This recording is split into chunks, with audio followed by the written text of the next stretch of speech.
মা ও শিশু সহায়তা কর্মসূচির আওতায় অন্তঃসত্ত্বা নারীদের ৩ বছর পর্যন্ত মাতৃকালীন ভাতা পাওয়ার কথা। তবে পঞ্চগড়ে গত ১ বছর ধরে সেই সরকারি সহায়তা পাচ্ছেন না ৬০২ জন অন্তঃসত্ত্বা নারী, যাদের মধ্যে জেলা সদরেই রয়েছে ৫৭৭ জন।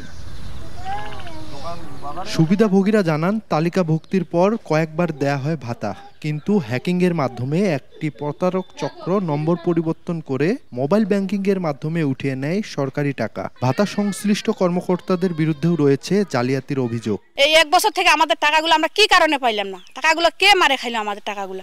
এখন দেখতেছি অন্য নাম্বারে টাকা যাচ্ছে, ১ বছর থেকে টাকা আসে না। সরকারকে আবেদন করব যে এই চক্রটা যেন বাইর করে, এদের যেন দৃষ্টান্ত শাস্তির ব্যবস্থা করে আর কি। তবে সুবিধাভোগীদের ফোন ও ব্যাংক অ্যাকাউন্ট নম্বর সংশোধনের কাজ চলছে। দ্রুত সমস্যার সমাধান হবে জানিয়েছে মহিলা বিষয়ক অধিদপ্তর। পাসওয়ার্ড আইডি আমাদের কাছে থাকে নাই, পাসওয়ার্ড আইডি ইউনিয়ন লেভেলে থাকে, ইউনিয়ন চেয়ারম্যানদের কাছে। তারা ইউডিসি কিংবা সচিবকে দিয়ে কাজটা করায়, তারা আমাদের কাছে সেন্ড করে। জাস্ট আমরা হয়তো একটু যাচাই বাছাই অবজেকশন থাকলে করি এবং সেটা একটা ক্লিক দিলেই চলে যাই, আমাদের দায়িত্ব শেষ। জেলার ৫ উপজেলায় ৪৩টি ইউনিয়ন পরিষদ রয়েছে। সদরের প্রতি ইউনিয়ন থেকে ৯ জন এবং বাকি ৪ উপজেলার প্রতি ইউনিয়ন থেকে ৫ জন করে অন্তঃসত্ত্বা নারী প্রতি মাসে সরকারি এ সুবিধায় তালিকাভুক্ত হন।